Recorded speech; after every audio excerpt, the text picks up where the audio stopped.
Assalamualaikum warahmatullahi wabarakatuh, teman-teman semuanya yang dimuliakan Allah Subhanahu wa taala.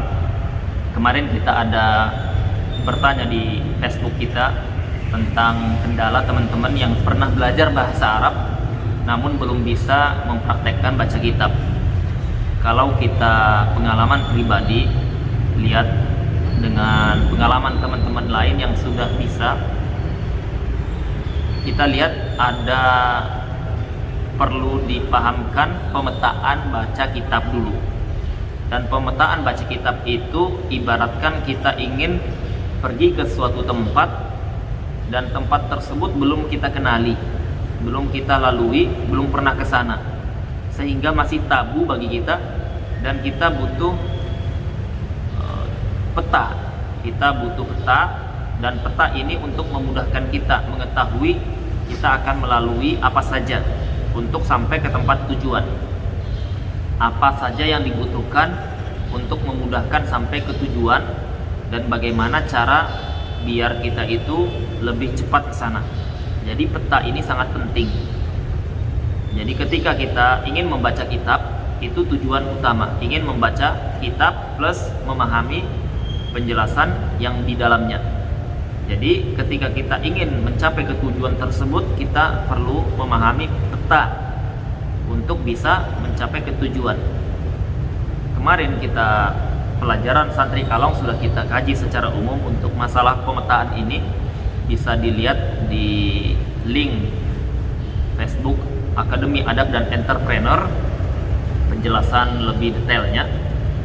Di sini kita singgung secara singkat bahwasanya inti untuk kita bisa baca kitab itu dibutuhkan dua hal utama. Ya, dua hal utama. Yang pertama itu adalah penguasaan teori yang benar-benar matang dengan kosakata yang cukup. Ya. Ini yang dibutuhkan pertama, yaitu penguasaan materi, teori yang benar-benar matang, yang dia betul-betul difahami dengan kosakata yang cukup. Yang kedua adalah pembiasaan penerapan teori yang difahami.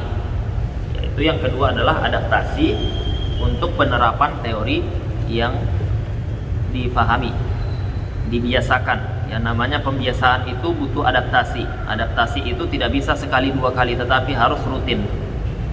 Ya, ibaratkan kita ingin ke satu tempat yang kita belum tahu daerah tersebut, kita baru pindah rumah misalkan, dan kondisi kita belum tahu daerah tersebut, sehingga ketika kita pertama kali pindah rumah di tempat yang belum kita kenali ini, kita akan belum tahu daerah itu, di mana tempat jual ini, di mana beli itu, di mana bengkel, di mana tukar uang, di mana pasar ini, pasar itu, dan seterusnya.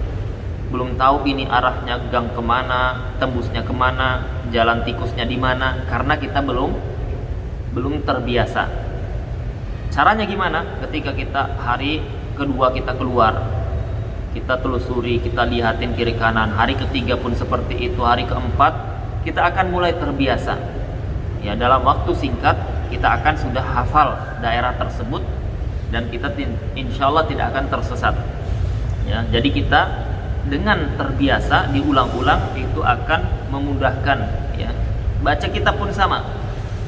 Baca kitab itu setelah kita punya teori dengan kosakata yang cukup, diulang-ulang, dibiasakan, adaptasi, praktek di hadapan seseorang yang bisa, ya, itu akan jauh lebih cepat dan efektif. Ya, tetapi kalau misalkan tidak diulang-ulang, tidak dipraktekkan, maka dia tidak akan bisa. Yang pertama pemetaannya adalah kita untuk penguasaan teori itu dibagi menjadi dua.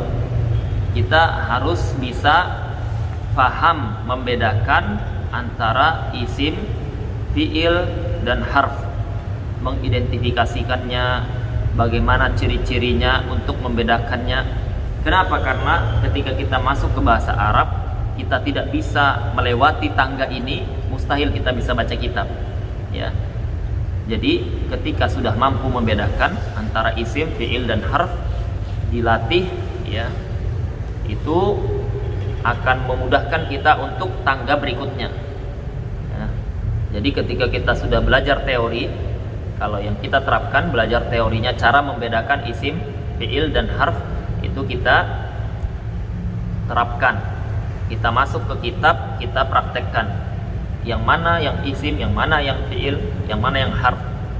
Setelah terbiasa dengan itu, kita masuk dengan teori tahapan kedua, tangga kedua, yaitu kita belajar tasrifan ya. Tasrifan ini minimalnya kita matangkan dulu tasrif istilahi ya. Tasrif istilahi itu kita matangkan, kita hafalkan dengan cara diulang-ulang saja, diulang-ulang terus 20 kali, 30 kali, 40 kali. Ketika kita sudah lancar tanpa berpikir ya, jadi patokannya lancar tanpa berpikir, maka kita akan mudah untuk 3 perkara, 3 hal dengan lancar tasrifan. Yang pertama, kita akan tahu isim dan fiil, karena di situ terbedakan antara isim dan fiil secara umum yang bisa ditasrif. Yang kedua, kita akan memudahkan untuk baca kitab, memudahkan untuk kita baca harokat sebelum akhir ya. Baca kitab kita akan termudahkan untuk baca harokat sebelum akhir ya.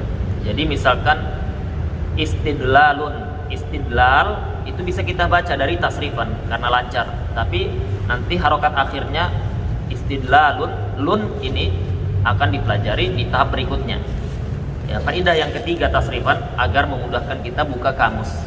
Kenapa buka kamus? Karena ini adalah senjata kita, peluru kita bagi yang bukan berbahasa Arab atau bahasa ibunya bukan bahasa Arab. Maka kita penting untuk mempelajari cara membuka kamus ya, dan itu adalah aktivitas berikutnya.